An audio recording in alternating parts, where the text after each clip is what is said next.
Je me présente donc Martin Blais, je suis professeur à l'École de communication sociale depuis plus de 20 ans. Aujourd'hui, ce que je vais faire, c'est une présentation générale de notre école. À l'Université Saint-Paul, on parle d'école, mais il faut traduire école par département. Donc, c'est un département de communication sociale.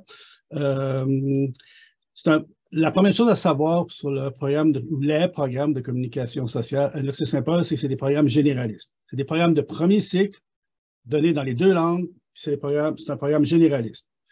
Au Canada, on parle de baccalauréat pour les gens qui viennent du système européen. Il y a d'autres termes, mais au Canada, un programme de premier cycle, c'est en général nommé un baccalauréat. C'est 120 crédits, c'est 4 ans. Il y a 2 formes de baccalauréat, selon qu'on a une concentration de cours disciplinaires plus ou moins longue. Donc, ça peut être 42 crédits de cours disciplinaires, puis ça peut être 60. À ça s'ajoutent des cours fondamentaux pour une douzaine de crédits. Donc, en Ontario, qui est une des provinces du Canada, c'est 4 cours fondamentaux qui s'ajoutent à la formation disciplinaire, plus un bloc variable, mais assez considérable aussi de cours optionnels. Notre programme est un programme qui est destiné d'abord avant tout à des gens qui vont devenir des agents de communication. Donc, c'est-à-dire des gens qui vont travailler. Ottawa est la capitale du Canada, comme vous le savez tous. Il y a une très grande fonction publique et il y a énormément d'emplois dans la fonction publique fédérale, dans les 2 fonctions publiques provinciales, Québec et Ontario. Il y a aussi plusieurs organismes municipaux et il y a plein d'organisations aussi privées et des organisations communautaires. On a des agents de communication de premier niveau. Donc, ceux qui commencent leur carrière, c'est des gens qui préparent des contenus qu'on va mettre en ligne. C'est des gens qui doivent faire des interventions dans différents contextes. C'est des gens qui doivent préparer des documentations. C'est des gens qui doivent élaborer des petites stratégies web ou des petites stratégies dans les médias sociaux. C'est des gens qui doivent répondre à des courriels. Dans d'autres pays, on dit des mails. Donc, c'est des gens qui doivent faire toutes sortes de tâches diverses. Ils doivent jouer avec des contenus, mais en même temps, ils doivent penser les contenus en fonction de public, en fonction de destinataire. Donc, c'est d'abord ça notre clientèle, ce que l'on vise à former. Mais néanmoins, il y a parmi nos étudiants certains qui vont aussi aller au niveau des études supérieures. Quelques-uns ont fait le doctorat, plusieurs ont fait la maîtrise. Nous n'offrons pas la maîtrise, mais dans différentes villes. À Ottawa, il y a quand même 2 autres programmes de maîtrise. À Gatineau, qui est une banlieue d'Ottawa, il y en a un autre programme de maîtrise, je pense. Et puis, à Toronto et à Montréal, il y a diverses possibilités. Et aussi, parmi notre clientèle, il y a des gens qui sont allés en journalisme. Il y en a plusieurs. C'est assez surprenant, puis des gens qui ont fait des belles carrières. J'ai dit que c'était un programme généraliste. Je veux dire que des gens qui veulent être vraiment très ferrés en technologie ne venaient pas à l'Université Saint-Paul. C'est pas ça que vous allez trouver. Puis des gens qui veulent devenir des praticiens du marketing de très haut niveau, l'Université Saint-Paul, c'est pas tellement ça non plus. Donc, ce qu'on offre plutôt, donc on vise à équiper des gens qui vont devenir des agents de communication, qui sont un peu touche-à-tout, puis progressivement qui se donnent une spécialité. Donc, notre programme, c'est constamment une combinaison de cours théoriques, de cours pratiques, puis aussi d'introduction à certains domaines. Donc, je vous donne un peu une idée de ce que ça signifie. D'abord, les cours de théorie. Qu'est-ce que ça peut vouloir dire? Vous allez avoir des cours de théorie générale de communication. Donc, on va vous présenter les éternels modèles, on va vous parler des écoles classiques, et on va aussi vous parler de théorie de linguistique. Rien de très poussé, mais quand même, des éléments de linguistique, des éléments de psychologie, des éléments de communication non verbale. Vous allez avoir ça. Vous allez avoir aussi des cours consacrés aux médias. Et aux médias, il y a énormément de choses. Donc, on peut parler d'économie, on peut parler d'effets des médias, on peut parler d'histoire des médias, on peut parler de cognition et de réalité psychologique sur les médias, puis on peut jouxter médias et médias sociaux. Donc, quelqu'un qui sort du baccalauréat a une assez bonne idée de la chose. Il va y avoir aussi, il y a au moins un cours consacré aux relations interpersonnelles, ce qui est la chose que nous vivons le plus partout, peu importe la société. Il y a des cours de psychologie sociale et il y a aussi un cours ou 2 consacrés à l'éthique. Donc ça, c'est pour l'aspect théorie. Puis vous allez avoir la théorie à tous les niveaux. Donc, il y a des première année, deuxième année, troisième année, quatrième année, vous allez avoir des cours de théorie. Vous allez avoir aussi des cours pratiques. précisons le mot pratique parce que c'est important. Je vous ai dit, c'est pas vraiment de la technologie. Par contre, ça sera plutôt axé vers la communication publique. Donc, c'est des éléments assez avancés de relations publiques puis de gestion de campagne. Donc, c'est beaucoup apprendre à cibler. Donc, apprendre à identifier les publics auxquels on s'adresse, à les comprendre et à élaborer des messages en fonction d'eux. C'est apprendre à configurer des messages en fonction des questions abordées, puis aussi en fonction des publics ciblés. On ne peut pas construire un message strictement en fonction de son public. Il faut construire le message en fonction des circonstances, de la question touchée, mais aussi de ce que l'on sait du public. Et il y a aussi des cours où on apprend à conceptualiser des campagnes et à identifier, repérer et choisir les outils les plus adaptés. Vous ne serez pas, à la fin des 4 années, vous ne serez pas un praticien de très, très haut niveau des relations publiques, mais néanmoins, avec les savoirs théoriques et les savoirs pratiques que vous aurez acquis, vous serez globalement opérationnel. Et les échos que l'on a de nos étudiants vont dans ce sens-là. Ce ne sont pas de super stratèges encore, mais ils sont rapidement opérationnels dans les contextes où ils se retrouvent. Puis, je vous ai aussi dit qu'il y avait des cours consacrés à la description de différents domaines, mais là, il y a quand même, ça concerne pas mal de choses. Donc, la compréhension de l'image. Ce n'est pas mon domaine d'expertise, mais néanmoins, les images, il y en a partout, sur le web, en cinéma, à la télé, ailleurs. Mais une image, c'est pas autant notre cerveau est capable de décoder des images constamment.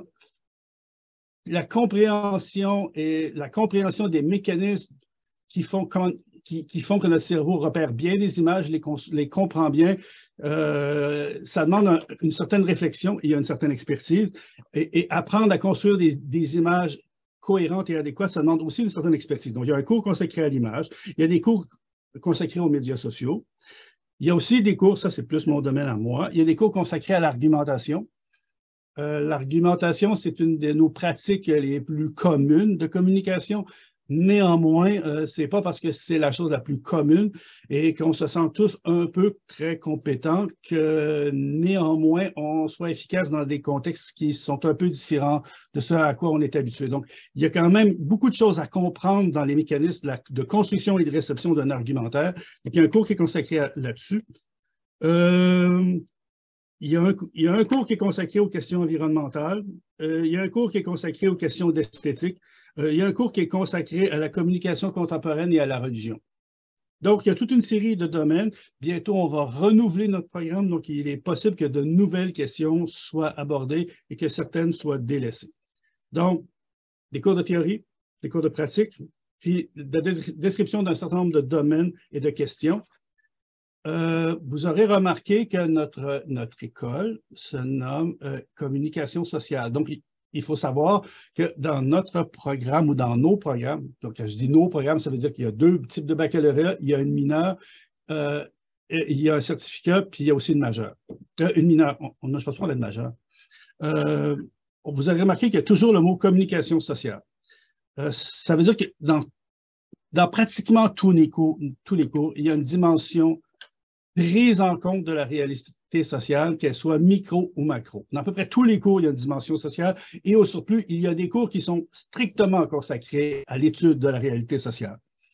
Au départ, le mot communication sociale, c'est un terme d'Église.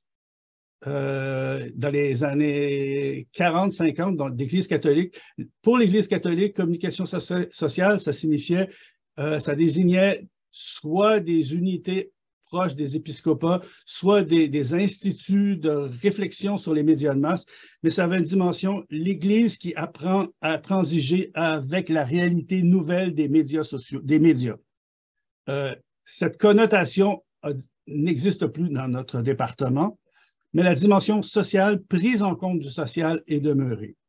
Ce n'est pas absolument unique. Il y a des départements Canada français qui ont cette appellation à Trois-Rivières puis à l'UQAM à Montréal.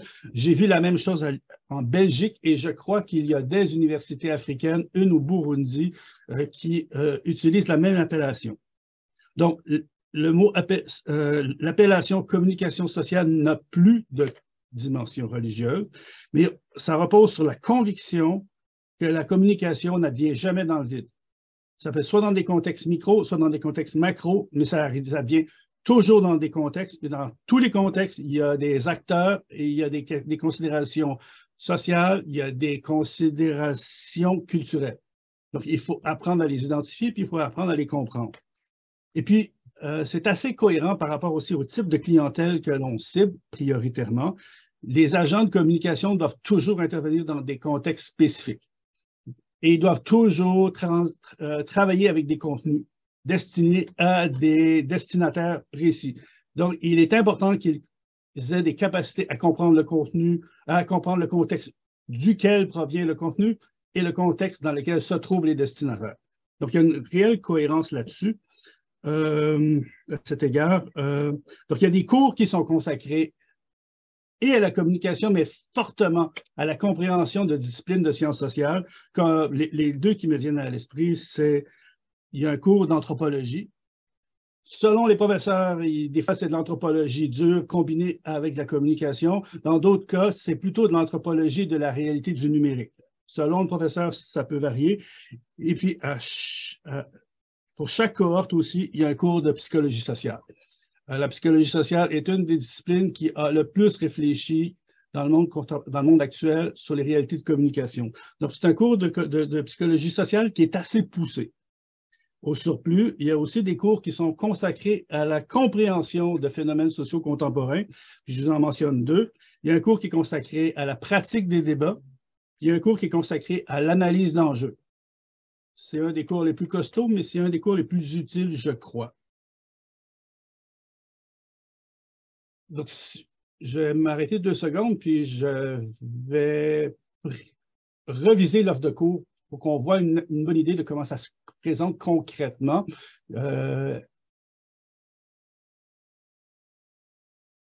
Ça fait longtemps que je n'ai pas allé sur Zoom. Tout à l'heure, ça fonctionne. Voilà, on y est, à partir de la diapositive.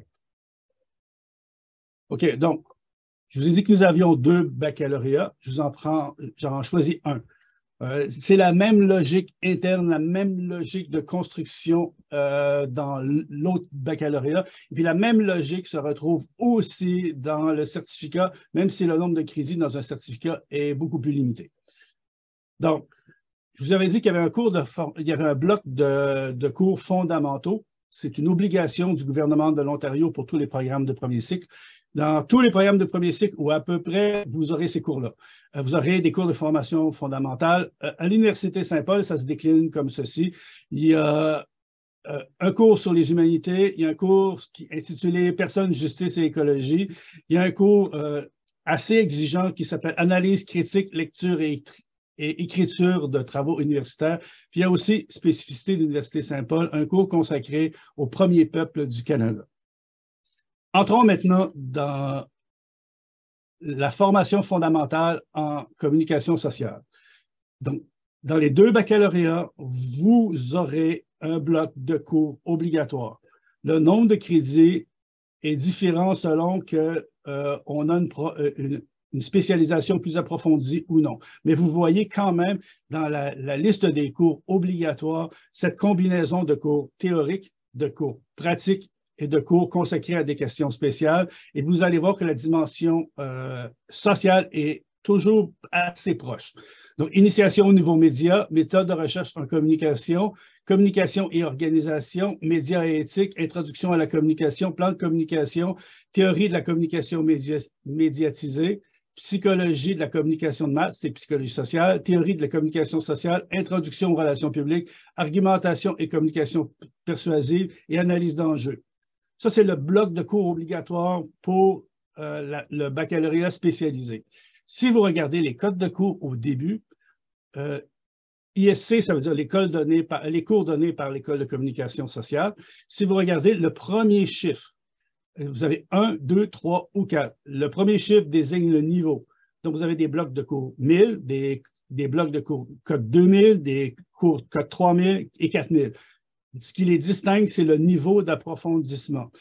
Ce n'est pas absolument rigide. On peut prendre dès la deuxième année un cours de code 3000, mais de façon générale, un étudiant suit ce cursus.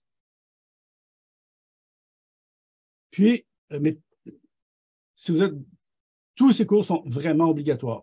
Pour obtenir un diplôme, on doit avoir fait ces cours.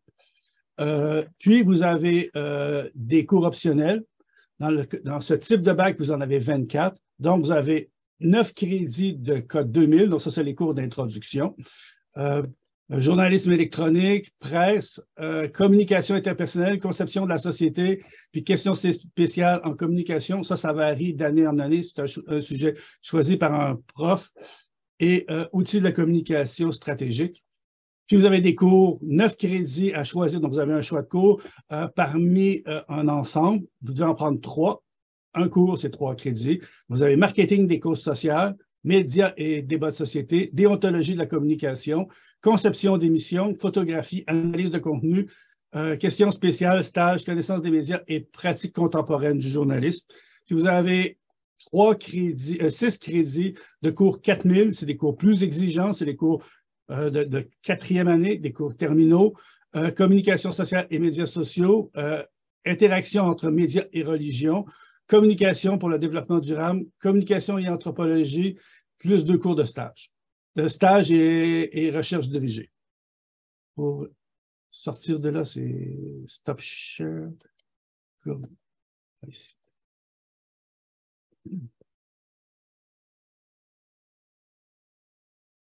Je vous ai dit qu'il y avait 2 baccalauréats. La seule, vous avez la même logique des cours théoriques, des cours pratiques, des cours qui décrivent des domaines.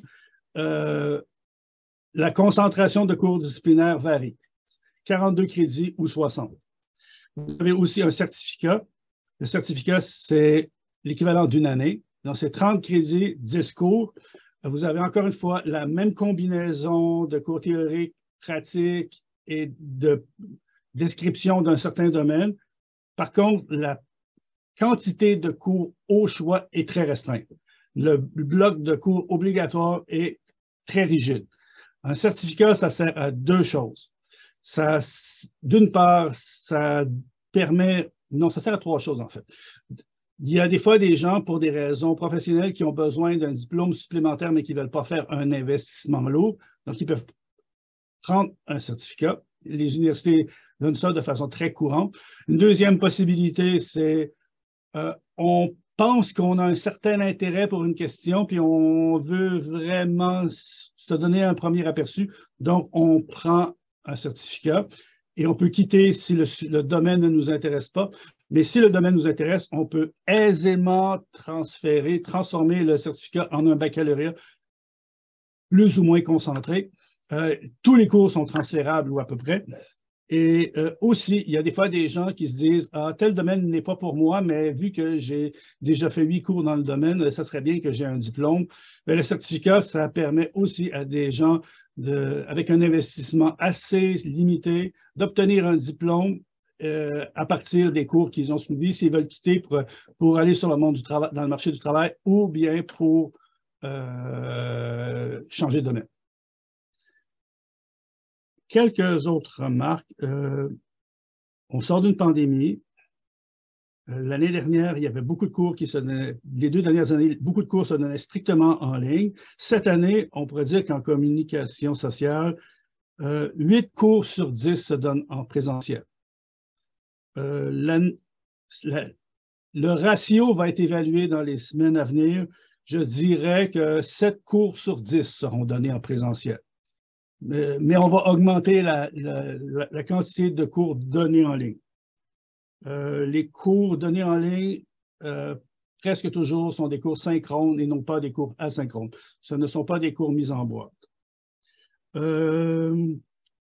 C'est une université totalement bilingue, ce qui veut dire que les cours se donnent tout autant, en tout cas en communication sociale, ils peuvent donner tout autant en français qu'en anglais, et une personne qui veut faire des progrès dans une langue ou l'autre peut décider d'opter pour un certain nombre de cours dans l'autre langue, mais peut aussi écrire ses travaux dans sa langue préférée.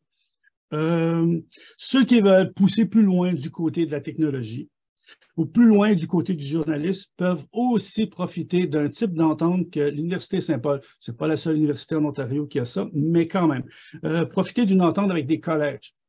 On appelle ça la formule des 2+2, ce qui permet à des étudiants de cumuler ou d'obtenir 2 diplômes dans un délai relativement court. Donc, en 4 ans et demi, on a obtenu 2 diplômes, un diplôme collégial et un diplôme universitaire. Les collèges sont infiniment mieux en Ontario et au Canada, de façon générale, infiniment mieux équipés sur le plan technologique que les universités. Donc, vous avez une formation technique assez pointue, même passablement pointue. Et de l'autre côté, vous avez une formation universitaire donnée par notre université.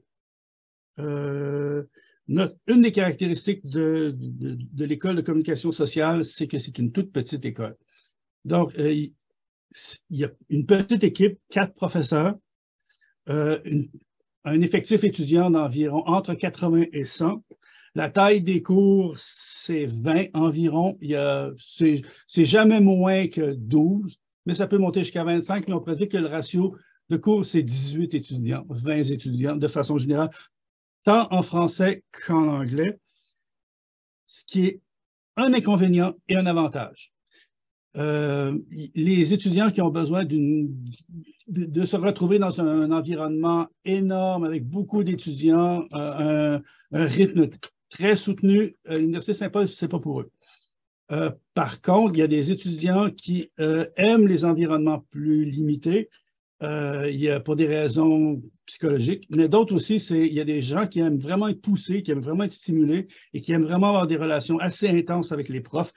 Les professeurs, l'Université Saint-Paul peut donner ça. Donc, la taille de l'environnement a un impact sur la vie étudiante et il y a des étudiants qui adorent ça, beaucoup adorent ça. Certains, beaucoup moins. Donc, si vous avez besoin d'un environnement large, l'Université Saint-Paul n'est pas pour vous, mais si pour plus de vie sociale ou plus de stimulation, l'Université Saint-Paul, je crois, pourrait être adaptée. Je pense qu'avec tout ça, ça vous donne une assez bonne idée de ce qu'est le programme de communication sociale.